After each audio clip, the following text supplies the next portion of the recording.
Salut à tous les amis, j'espère que vous allez bien. On se retrouve aujourd'hui pour une nouvelle vidéo. Donc on va évoquer toute l'actualité du Barça, les dernières informations qui sont sorties dans la presse. Donc on va revenir sur tout ça tout de suite. Alors on y va, on commence sans plus attendre. On va évoquer assez rapidement le dossier du coach, puisque comme vous le savez, assez souvent il y a des informations qui sortent dans la presse, notamment catalane. Alors, ces dernières heures, ce qu'on nous a dit, c'est qu'il y avait donc Hansi Flick, qu'il y avait le Bayern Munich qui était potentiellement intéressé pour un retour du coach allemand. Donc il ne faut pas oublier que le Barça est très très intéressé par le coach allemand. D'ailleurs, il fait partie des préférés de Joan Laporta. On le rappelle, hein, Laporta, il a quand même son mot à dire avec évidemment l'essentiel de la direction sportive. Que cela soit Deco qui a également son mot à dire. Je le rappelle, sa préférence étant De Zerbi. Il y a également Joan Soler, qui est un autre dirigeant au niveau sportif, et le coach. Mais pour l'instant, on n'a pas de coach pour l'année prochaine, et c'est ça qui me laisse assez, pantois, parce que le Barça réfléchit à recruter certains joueurs alors qu'on n'a pas de coach. Franchement, c'est assez bizarre. Bref, pour en revenir à l'entraîneur, donc je vous ai dit, Hansi Flick, il est très honoré par le Barça, qui est très intéressé par lui, il le sait. Donc c'est Sport Bild qui l'a sorti dans la presse hier dans la journée. Tu as Marca qui confirme qu'Hansi Flick est l'un des coachs les plus désirés à Barcelone. Et tu as aussi De Zerbi, comme je vous ai dit, mais le problème de De Zerbi, c'est que bien que ça soit le préféré de Deco, eh bien il a une clause libératoire à Brighton qui est fixée entre 15 et 20 millions d'euros, ce qui est impossible pour le Barça. Donc il faut oublier Roberto De Zerbi. Tu as peu de coachs qui sont libres ou qui sont disposés à venir à Barcelone.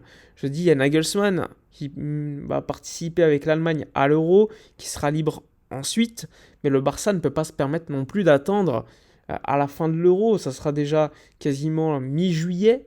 Et le Barça ne peut pas attendre, alors que par exemple, il y aura déjà la pré-saison qui aura commencé dès le 10 juillet, par exemple. Donc ça, c'est assez classique. Il y a beaucoup de noms de coachs qui sortent dans la presse. Pour l'instant, il faut savoir que le Barça a une shortlist, mais n'a pas encore bougé concrètement. C'est-à-dire qu'il n'y a pas eu un acte pour dire on va te recruter toi ou tu nous intéresses. Pour l'instant, ils ont une liste avec évidemment Hansi Flick en haut de celle-ci, comme d'autres noms de coachs. Mais pour l'instant, rien de très concret. Donc ça, il faut le savoir, il faudra patienter un peu plus de temps. Moi, si je dois donner mon avis sur Hansi Flick, c'est quand même un coach qui a gagné, on le rappelle, le sextuplé avec le Bayern Munich, qui a eu donc une expérience en club avec beaucoup de succès. En sélection, beaucoup moins, avec la Mannschaft, où c'était beaucoup plus compliqué. Mais j'ai envie de vous dire que même Nagelsmann aujourd'hui galère un petit peu avec l'Allemagne.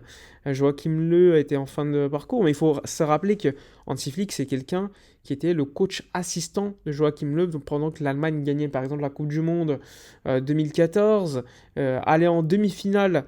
À l'époque, déjà en 2006, il était parti du staff de la sélection allemande. Donc c'est quelqu'un qui connaît un petit peu le modèle de jeu, parce que l'Allemagne a un modèle de jeu aujourd'hui que je considère très intéressant, avec beaucoup d'attaques rapides. D'ailleurs, le Barça, c'est un petit peu pareil, même si évidemment tu as un jeu beaucoup plus dans la possession à Barcelone.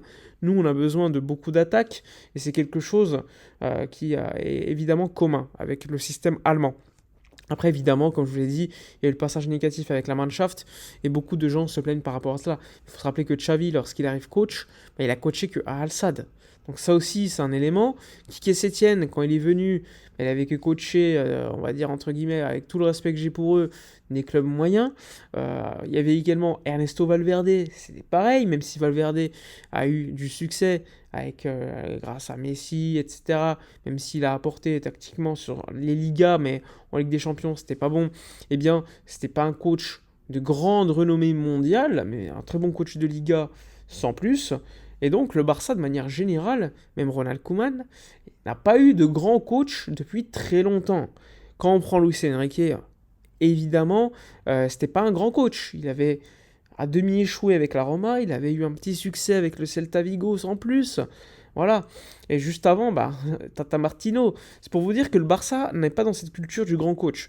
Et aujourd'hui, on n'a plus l'équipe de Martiens qu'on avait il y a quelques temps. il faut avoir des bons joueurs et également un grand coach. Et Hansi Flick, sur le marché des coachs en ce moment, il n'y a pas beaucoup mieux, tout simplement. Bref, dites-moi dans les commentaires ce que vous pensez par rapport à cela.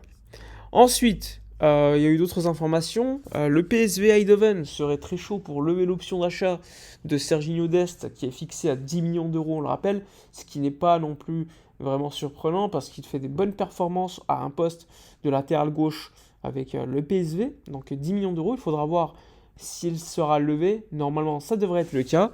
Tu as également le fait que Sergi Roberto, dès maintenant, on se pose des questions. Est-ce qu'il va continuer ou non? Évidemment, moi j'espère qu'il va partir une bonne fois pour toutes. Mais il y a une véritable problématique à Barcelone. Est-ce qu'il faut le garder parce que dans le vestiaire, c'est un capitaine qui aide les jeunes, etc. Ou est-ce qu'il faut, une bonne fois pour toutes, mettre fin à son contrat, sachant qu'il n'a pas un grand salaire non plus. Donc ça aussi, c'est une question qui se pose beaucoup à Barcelone.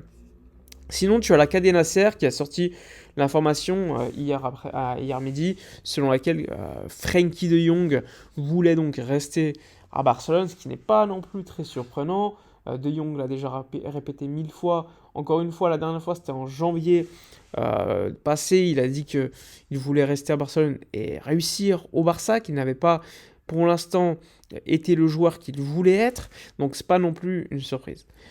Le Barça est également très intéressé, comme je vous l'avais dit hier, pour Cancelo, pour l'acheter, 15-20 millions d'euros, le prêt de Félix, etc.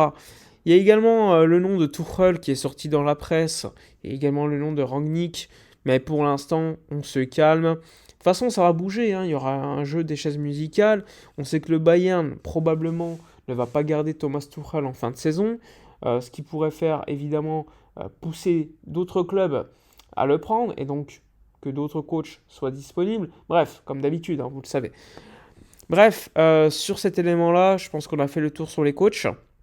Il y a un joueur de l'équipe B, mi-équipe première, qui s'appelle Marc Casado, qui n'a pas eu sa chance avec le Barça à ce poste de numéro 6. Eh bien, il intéresse pas mal de clubs de Liga. On a cité le FC Valence, Grenade qui voulait d'ailleurs le recruter. Il faut savoir qu'il est en fin de contrat en fin de saison, que le Barça a une option d'1 an pour le prolonger. Donc soit le Barça le garde, et donc le prolonge d'1 an, et pourquoi pas le vend l'été prochain, soit il part libre en fin de saison. Donc on verra bien également ce qui va se passer pour le jeune joueur catalan.